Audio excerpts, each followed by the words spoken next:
Donc, nouvelle fonction maintenant qu'on veut voir, on veut rajouter à notre graph set que nous avons conçu préalablement une petite étape de temporisation, c'est-à-dire que maintenant, une fois qu'on va activer le moteur de la cage pour descendre et qu'il va être rendu au rez-de-chaussée, on va vouloir que la cage s'immobilise pendant 2 secondes au rez-de-chaussée avant de réamorcer sa montée vers le deuxième. Donc, pour ce faire, on retourne dans notre graph set tuto.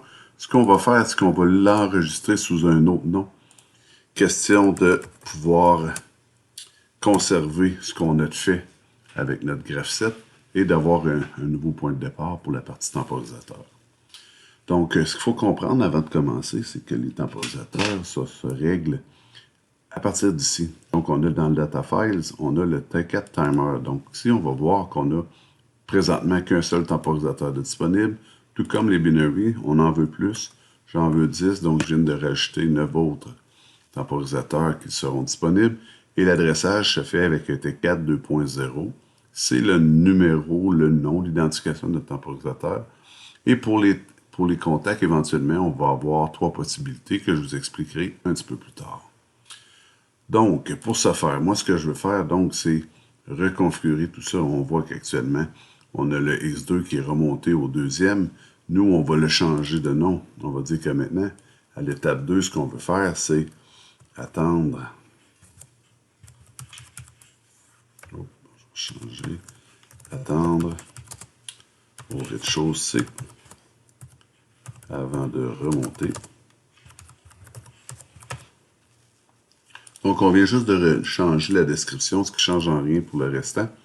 Donc là, maintenant, ce qu'on va vouloir faire, c'est créer une troisième étape. Donc, je peux copier, comme je vais vous montrer préalablement, en draguant et en appuyant sur CTRL en même temps. Et là, ce qu'on va vouloir, c'est créer une étape X2. Et là, ce qu'on va vouloir, on va avoir comme transition ici, ça va être notre temporisation, mais on ne l'a pas pour l'instant. Et ici, ce qu'on va activer, c'est notre étape 3 qui n'existe pas pour l'instant.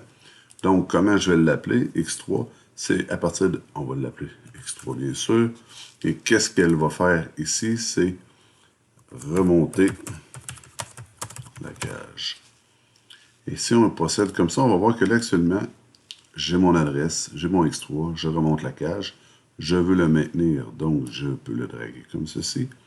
Et ici, c'est là qu'on va retourner à 0. Donc ici, il ne faut pas oublier que l'étape suivante qui désamorce mon étape active, donc le X2 pourrait être désamorcé, va être désamorcé maintenant par le X3 et non plus par le X0, dont c'était le cas précédemment. Donc, ce qu'il nous faut maintenant, c'est intégrer le temporisateur. Donc, si on veut l'intégrer, on pourrait insérer une ligne juste ici. Et là, on va aller chercher timer compteur. Et nous, c'est un temporisateur on qu'on veut insérer. Pour l'adresse, si on se souvient comment ils sont appelés, donc T40, on peut l'inscrire directement ici. Sinon, on peut carrément venir double-cliquer ici, sélectionner le temporisateur et l'amener, comme ça l'adresse se fait automatiquement. Ici, on peut lui dire la base de temps. Donc, on peut y aller en secondes, en centièmes de seconde ou en millième de seconde, dépendamment de la précision dont on a besoin. Dans notre cas, on peut avoir 2 secondes, donc on peut y aller directement en secondes. Dans le preset, c'est le nombre de secondes qu'on veut avoir à l'intérieur. Dans notre cas, c'est 2 secondes. L'accumulateur, c'est ici qu'on va venir voir à quelle valeur le temporisateur est rendu lorsqu'on sera en ligne avec l'automate. Maintenant, à quel moment on veut que ce temporisateur-là soit activé? Si on regarde, on active notre temporisation à l'étape 2. Donc, ce qu'on doit avoir, c'est un contact de X2. Je veux l'avoir. Si je fais ça, je répète, si je ne pèse pas sur CTRL, je le déplace. Si j'appuie sur CTRL, il y a un petit plus qui apparaît et je peux le copier. Donc, à l'étape 2, je veux démarrer mon temporisateur.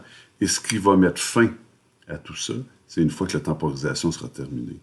Donc ici, on a 3 possibilités au niveau des contacts de temporisateur. On a la possibilité du DN, qui est celle qui nous préoccupe davantage. Donc, c'est DN pour done en anglais, qui signifie terminer, notre temporisation, elle est complétée.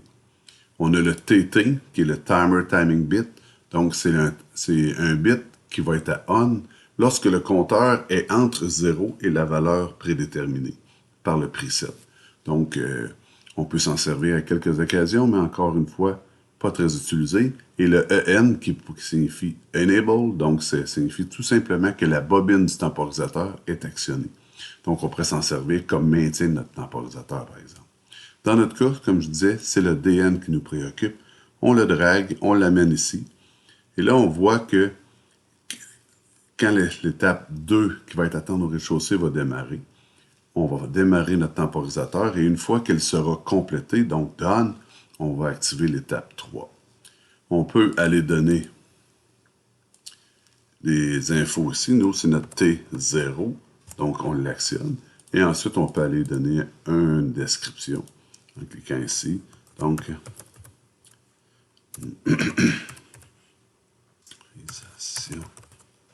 avant de remonter la cage. Et voilà. Donc, comme ça, quand on complète avec les descriptions, beaucoup plus facile de suivre, on peut s'y retrouver beaucoup plus facilement. Donc, une fois que ça c'est fait, en principe, ce qu'il nous reste à aller changer, c'est que tantôt, précédemment, nous avions dit que nous voulions monter la cage à l'étape 2. Maintenant, c'est rendu à l'étape 3, bien sûr. Et aussi, là, notre X0 pour revenir à notre graphe 7. Tantôt, on avait X2 qui ramenait avec la prox deuxième. Maintenant, c'est à l'étape 3 qu'on va faire remonter la cage. Donc, c'est à l'étape 3 qu'on doit faire ramener la tente. Pour valider, on peut vérifier la file, donc le LAT2, ou vérifier le projet en entier. C'est toujours ça qui est préférable. Et en bas, ici, on voit que la vérification a été complétée, qu'il n'y a pas d'erreur. Donc, une fois de plus, nous sommes prêts à downloader dans notre automate. Pour ce faire, étant donné qu'on est déjà logué, on va sélectionner Offline, Download. Pour transférer notre nouveau programme à l'intérieur, on accepte, on dit qu'on est en run, qu'on doit s'en aller en prog, on le fait. On veut retourner en run, on va aller visualiser, on est de retour en ligne. On va aller voir ce que ça donne. Donc, si j'appuie sur le DCY, ça devrait démarrer. C'est parti. Donc, on voit que présentement, on descend jusqu'au rez-de-chaussée. On attend la réceptivité comme de quoi que la prox, on est rendu au rez-de-chaussée. Ce qui va nous demander de partir un délai de 2 secondes avant de repartir et c'est reparti par en haut. Si on veut, on peut changer la valeur de ce temps-là, même en étant en ligne, sans faire de modification. Donc, si je veux 5 secondes, par exemple, je viens sélectionner, je marque 5 secondes et notre temporisation est changée. Aussi, pour démarrer, je dois aller appuyer sur le bouton, mais si je veux, je peux cliquer droite et appuyer ici sur Force On. Je viens de changer l'état volontiers de ma part en le forçant et je viens enlever la force par la suite pour pas que ça reste actif. Là, on va pouvoir voir que notre temporisation est passée de 2 à 5 secondes.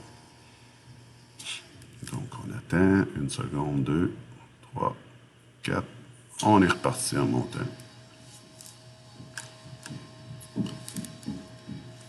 Donc, c'est ce qui complète la présentation pour le graphe 7 avec temporisateur.